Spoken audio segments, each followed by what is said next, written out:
안녕하십니까. 행목나무기농연구소 정갑수입니다. 이번 시간에는 기농, 작목 선택 요령에 대해서 말씀을 드리겠습니다. 애비기농이들이 이런 질문을 많이 하십니다. 지역이 먼저입니까? 작목이 먼저입니까? 정답은 지역과 작목을 동시에 선택하는 게 좋습니다. 저는 이렇게 말씀을 드리고 싶습니다. 기농이냐, 기촌이냐에 따라서 기촌일 때는 지역을 먼저 선정하시고 기농일 때는 작목을 먼저 선정하시라는 겁니다. 기촌은 환경, 지역, 그리고 거리 등을 감안해서 지역을 선택하시면 되겠고, 기농은 소득과 직결되는 작목 선택이 가장 중요하다고 하겠습니다. 그럼 작목 선택 요령에 대해서 알아보도록 하겠습니다. 먼저 기농 목표 설정입니다. 먼저 가족이 기농해서 생활할 교육, 자녀의 교육과 그리고 자녀의 결혼 등 이런 총 소요되는 예산이 얼마 들 것인가를 우리가 정하고 기농 소득 목표를 정하라는 것입니다. 그래서 소득 목표가 3천만 원이냐 5천만 원이냐에 따라서 여기에 따라서 우리가 어떤 작목을 선택해야 될지 이게 나올 것입니다. 예, 이 표는 2010년도 농촌진흥청 농가소득 분석 자료입니다. 2010년도 농가소득이 평균 3,212만 천원, 여기에 농해소득이 40.3%를 차지하고 있습니다. 그래서 우리 기농이 농해소득을 40.3%를 올린다 보고 만약에 사과나무를 재배를 한다면은 0.6헥타 정도의 재배 면적이 필요하게 되는 것입니다. 현지에 있는 우리 농업인들은 30년, 50년을 계속 투자를 해왔습니다. 그러나 우리 기농인은 지금 가서 농지도 열악하고 인지 가서 투자를 해야 됩니다. 그런 어려운 여건에 있습니다. 그래서 우리 애비 기농인들이 투자 비용이 계속 든다는 것을 항상 생각하시고, 그 다음에 농업은 처음부터 작목을 시작해서 일정한 기간이 지나야 소득이 나온다는 것입니다. 이런 어려운 맹점이 있다는 것을 염두해 주시기를 바랍니다. 우리 농업은 투자의 원리와 같습니다. 고소득을 올리기 위해서는 많은 투자가 돼야 되고, 많은 투자를 하게 되면 위험하게 됩니다. 그리고 적은 투자를 하면 위험은 적지만 소득이 적겠죠. 그래서 우리 기농도 우리는 투자에 포함된다고 보시면 됩니다. 사과나무 품종 갱신을 하는데 0.5헥타에 약 3,385만 원 정도가 소요됩니다. 비가림 포도 시설을 하는데도 0.5헥타에 3,200만 원 정도가 소요가 됩니다. 비닐하우스를 하는데도 약 1,500만 원 정도의 시설비가 됩니다. 그럼 자금이 없으면 기농이 불가능한 것이냐? 그러나 자금이 없으면 우리가 정부의 지원금이나 융자제도를 심도 있게 우리가 고려를 해봐야 되겠죠. 그 대신 융자금이나 지원금 이런 정부 자금은 일종의 또 빚일 수가 있기 때문에 신중히 고려해 보라는 것입니다. 이 사진은 2009년도에 기농한 김진삼 씨입니다. 이분은 하우스 5동이 있는 시설을, 그리고 거기에 있는 관정, 이런 기계 설비와 함께 중고로 구입을 2천만 원에 했습니다. 그리고 땅은 장기 임차를 했습니다. 농가주택도 무료로 임차를 했습니다. 지금 현재 1억 이상의 조수입을 올리고 있습니다. 이분이 왜 이렇게 조수입을 올리느냐? 열심히 한다는 것입니다. 그래서 열심히 하는 이 농가는 지금 다른 한 사람의 멘토를 또 해서 지금 같이 가르쳐 주고 있습니다. 이때 맨 처음에 딸기 작목을 전혀 모르는 이 부인께서 하시는 말씀이 있었습니다. 딸기꽃이 이렇게 예쁜 줄 몰랐답니다. 이렇게 아름다웠대요, 딸기꽃이. 이것은 무엇입니까? 그만큼 정성을 들이고 열심히 했다는 결론입니다. 그래서 귀농 자금이 많이 필요하지만 전혀 돈이 많이 없더라도 얼마든지 귀농은 가능하다는 이야기입니다. 다음은 세 번째, 가족 노동력과 적성을 분석해서 귀농 작목을 준비하라는 것입니다. 어떤 분은 딸기 열동을 해서 부인은 절대 일을 안 시키고 내가 고용 인력을 창출해서 경영을 해서 소득을 올리겠다는 분이 계셨습니다. 과연 귀농에 성공을 할 수 있을까요? 지금 농촌의 현실은 인력난이 엄청나게 모자라고 심각합니다. 그래서 대규모 농가들, 전업농들도 부부가 영농을 할 수 있는 측정 면적을 하려고 규모를 계속 줄이고 있는 그런 실정입니다.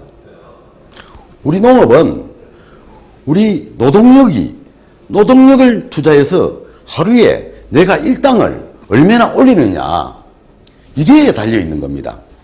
그래서 적정 규모의 영농을 선택하되 나의 노동력과 가족의 노동력 그리고 적성 취미를 고려해서 작목을 선택해 주시기 바랍니다.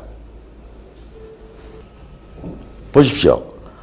이 사진은 우리 6년 전 귀농한 우리 귀농인의 손을 자기가 카페에 올린 사진입니다. 이렇게 농업은 열심히 해야 된다는 이야기겠죠. 그리고 작목을 선택할 때 우리는 각 지자체에 투어가 많이 진행되고 있습니다. 이 귀농 투어에 참석하셔서 어떤 내가 희망하는 작목이 있을 때 그 작목에 알맞는 그 우리 귀농 선배들 먼저 인맥을 잘 형성하시라는 겁니다. 그래서 그 선배가 나의 귀농을 도와줄 수 있도록 해 주시는 게 좋습니다. 이분은 2013년도 올해 귀농하신 분입니다. 이분은 김진삼 씨와 멘토를 하고 있는 분인데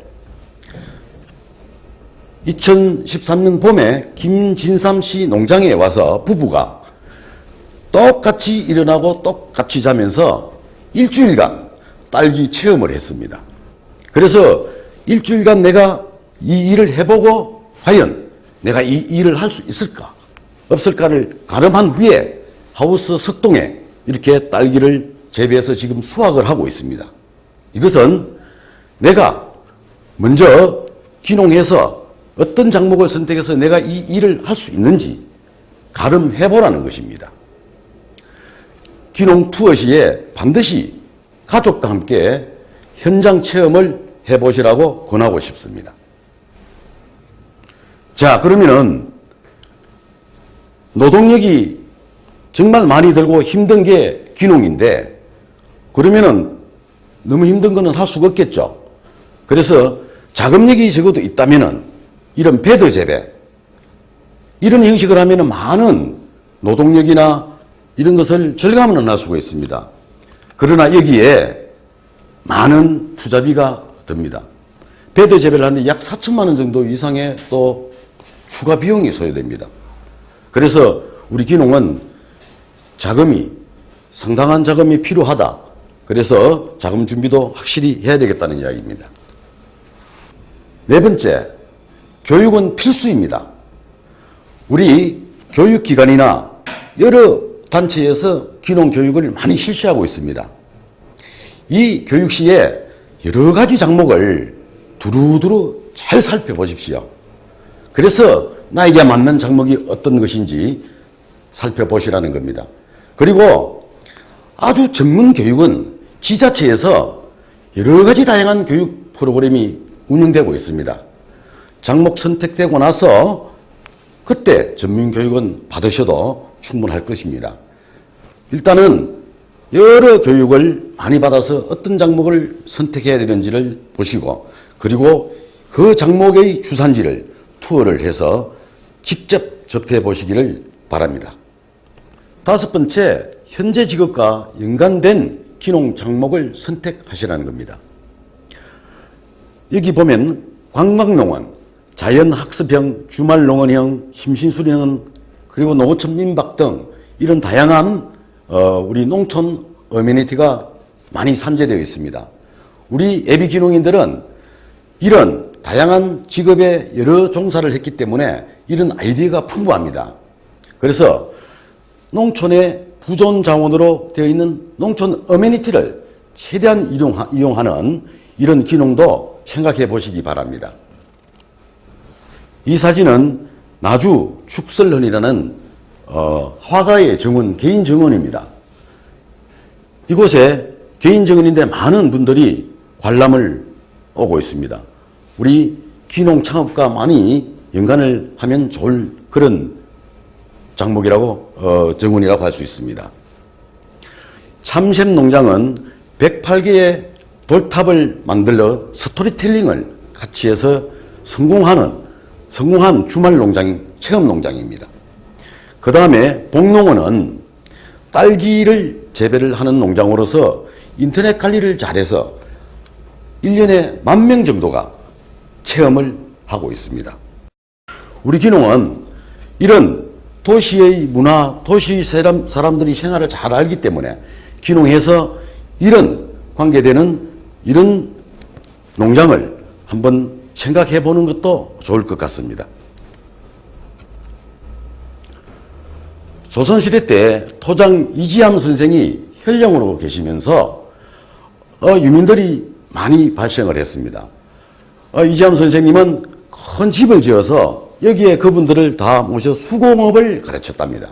그런데 아주 무능한 사람들에게는 집신을 만들게 했답니다.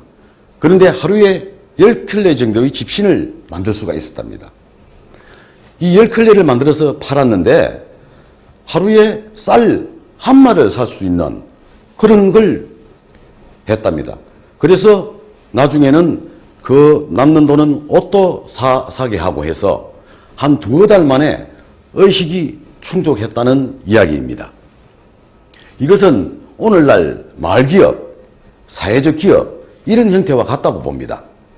그래서 우리 기농인들은 기농을 하게 되면 이런 도시의 문화와 이런 아이디어가 많습니다. 이런 아이디어를 창출해서 이런 작업, 우리 시골의 농촌의 어메니티를 같이 활용해서 창업을 해 보시는 것도 엄청나게 좋은 생각이라고 할 수 있겠습니다. 기농 지역별 대표 작물입니다. 이것은 인터넷으로 언제든지 검색을 할 수 있습니다. 예, 다음은 6번째, 마케팅 전략을 사전에 수립해서 기농하시라는 겁니다. 어떤 장목을 선택해서 누구에게 판매할 것인지, 그 주산 지역의 판매 마케팅 전략은 수립되어 있는지 이것을 보시고 기농 지역을 장목을 선택하라는 것입니다. 우리 현재 기농인들은 직거래 등으로 해서 많은 소득을 올리는 기농인들이 많이 있습니다. 그러나 품질 관리라든지 그렇게 되기까지의 시간이 필요하고 홍보 전략이 필요합니다. 그래서 그런 어려운 문제점도 있지만 앞으로 직거래 쪽으로 계속 가야 될 것입니다. 어떤 한 분은 이런 말씀을 하십니다. 도시에서 어떻게 살았는지, 어떻게 잘 살았는지에 따라서 기농해서 직거래 실적이 나온다는 것입니다. 기농하기 전부터 먼저 기농 준비가 도시 생활부터 준비라는 것이죠. 상당한 의미가 있는 뜻깊은 이야기라고 생각합니다. 이런 준비가 되고 나면은 이제 현장에 직접 투어를 하십시오. 투어를 하시는데 내가 선택한 주산 지역에 투어를 하셔서 그 현지에 있는 귀농 선배들을 제일 먼저 찾으십시오. 우리 귀농 선배가 가장 좋은 멘토이고 가장 훌륭한 선생님입니다. 왜? 이분들이 귀농하기 전에 그런 어려움을 겪었기 때문에 우리에게 그만큼 친하게 잘해 주실 것입니다. 다음은 장목 선택의 포인트입니다. 10년 전부터 귀농 준비를 하자는 것입니다. 그리고 지역의 특화 장목을 먼저 생각해 보자는 것입니다. 소득이 바로 연결되는 장목을 선택해 보자는 것입니다. 그리고 우리 귀농인들이 친환경을 좋아하시는데 친환경 특용 작물 이런 것은 소득 연결 후에 다음에 계속 추진하는 과제로 선정을 해 보자는 것입니다. 마지막으로 부탁드리고 싶은 말씀은 문화인이 되어서 귀농하시라는 겁니다. 프랑스에 이런 4가지 문화인의 수칙이 있다고 합니다. 여기에서 가장 우리 귀농에게 중요한 것은 남이 어려울 때 함께하는 처근한 마음가짐입니다. 우리가 귀농해서 시골에 정착할 때 어른들에게 인사만 안녕하세요, 안녕하십니까 인사만 잘해도 귀농 성공의 정착의 지름길이라고 우리 선배들은 이야기를 하십니다. 우리가 남이 어려울 때 함께하는 처근한 마음을 가지고 귀농을 한다면 안정적인 귀농을 할 수 있을 것입니다. 이런 처근한 마음, 이런 문화인의 마음을 가지고 귀농하셔서 단기간에 할 수 있는 계획과 장기간에 할 수 있는 목표를 세밀하게 분석해서 행복한 귀농을 이루시기를 기원을 드리겠습니다. 감사합니다.